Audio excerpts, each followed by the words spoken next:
Why does it require effort to push an object across the floor? It's because the surfaces of the objects are not smooth. The surfaces of objects look like little mountain ranges. A box does not sit on the floor. It actually sits in the floor a little bit. The interaction of the two mountain ranges creates small sideways normal forces when you try to slide the objects past each other. The deeper the blocks sit in the floor, the more interactions there will be. This implies that the amount of friction that you encounter depends, at least in part, on the normal force between the two surfaces. We can write that idea this way. The force of friction is proportional to the normal force. This is a uniform rectangular block sitting on the floor. In the first picture, it is sitting on its broad side. In the second picture, it's standing up on its small end. Let's draw a free body diagram for each situation. Okay, so this one has a weight down and a normal force up. This one has a weight down and a normal force up.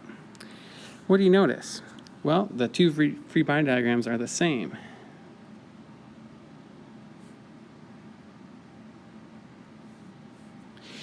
What implications does this have for the interaction of the mountain ranges on the blocks What implications does this have for the interaction of the mountain ranges of the blocks with the floor? The friction is the same in both orientations. Consider these four surfaces shown here. Each of these surfaces has a different roughness based on the geometry of their mountain ranges. Which surface has the most friction? This is a trick question. It depends on what object is being dragged across it. If we consider this block, now we can answer that question. Which floor would it have the most friction on? It would match floor A the most. Which one would it have the least friction on? It looks the least like C, so that would be the least friction. Let's look at a real-life example. Suppose you have an athlete who wants to run really fast on grass. What do? They wear cleats.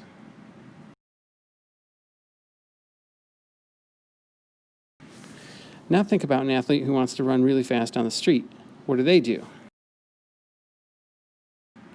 They wear sneakers.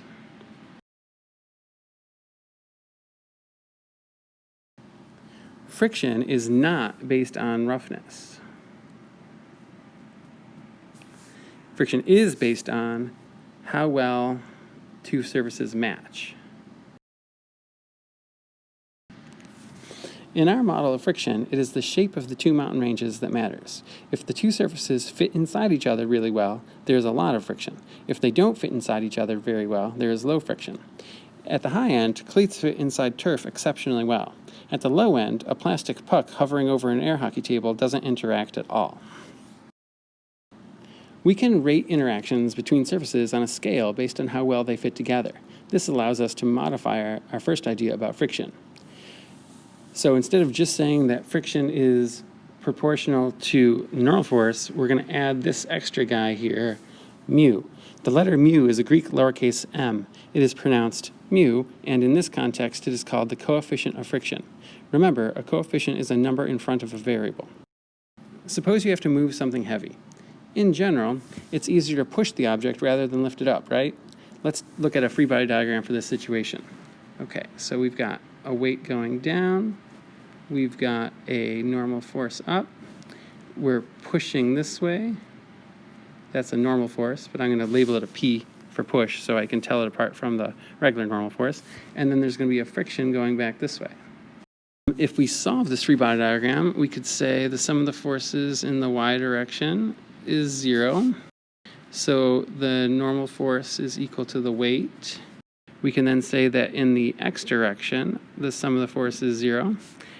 And the push is equal to the friction. And then the friction is equal to mu times the normal force. and the normal force is equal to the weight. So I can write this as the push is equal to mu times the weight.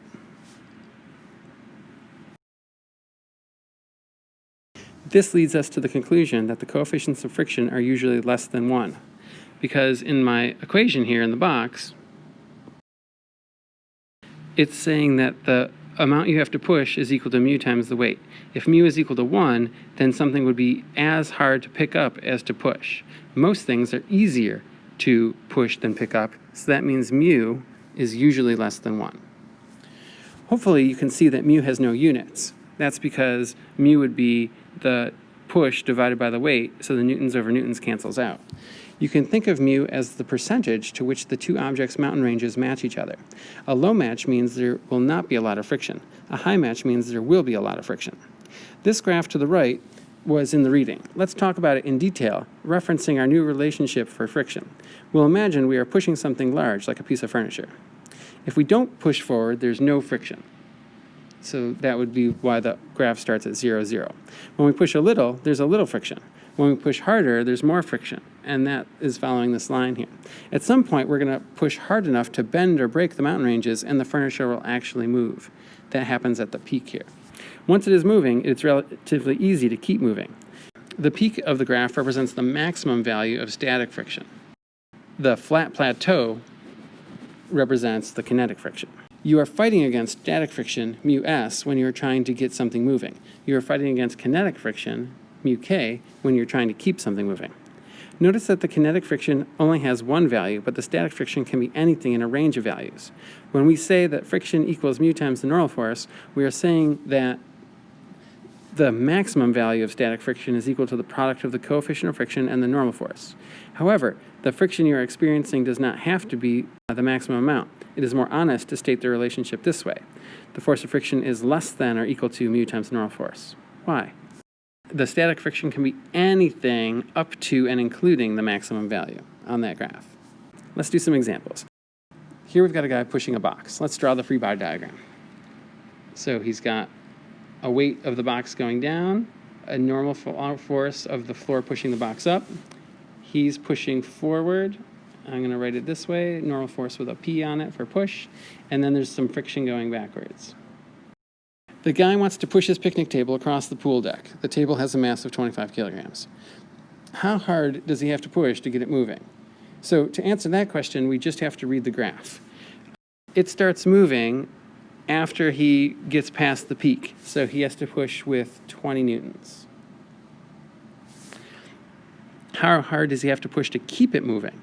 All right, it's moving during the plateau phase. So if I bring that over, that looks like 12, 14, 16 newtons. Okay? What happens if he only pushes with 10 newtons? Well, at 10 newtons, we're only here. We're not at the peak, so it doesn't start moving yet. What is the coefficient of static friction between the table and the deck?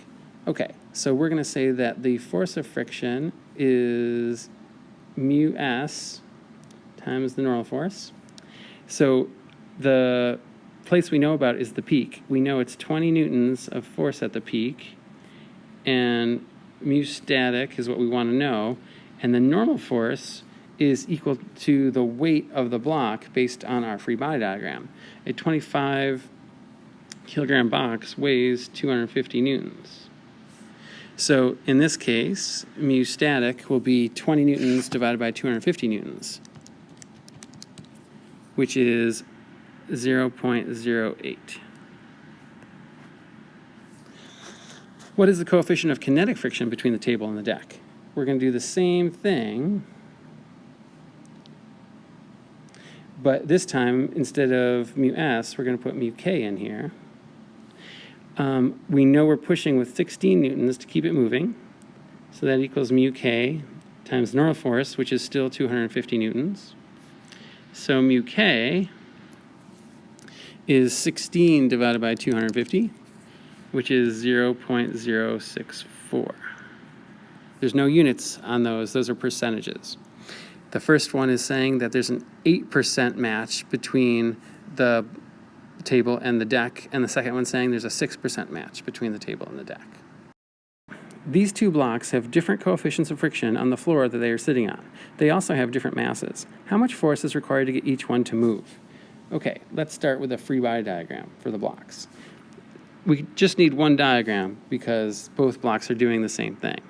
So there's a weight, there's a normal force. We want to push them forward against some friction. Our free body diagram is suggesting we have to do math in two directions. Let's do the y direction first. Sum of the forces in the y direction equals 0. So the normal force is equal to the weight. And the normal force in these two cases are going to be 60 newtons for the first block and 80 newtons for the second block. So now let's do the x direction. The sum of the forces in the x direction equals 0. The push that we're going to use is equal to the friction if we want to just barely get it moving. So in this case, the first block, the push would be equal to mu, 0.5, times his normal force, which is 60 newtons. So that's 30 newtons to get it moving. The second one, the push would be equal to mu, which is 0.3 this time, times the normal force, which is 80 newtons. So that's 24 newtons. Okay, that's how you use our friction equations. At this point, I think you're ready to go try some on your own.